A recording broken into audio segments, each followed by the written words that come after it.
getting hard to make a living. Mr. President, if pity on the working man.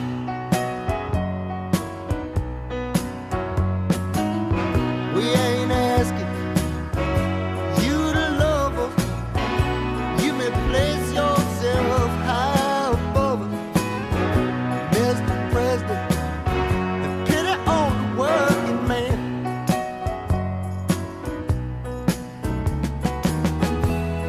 I know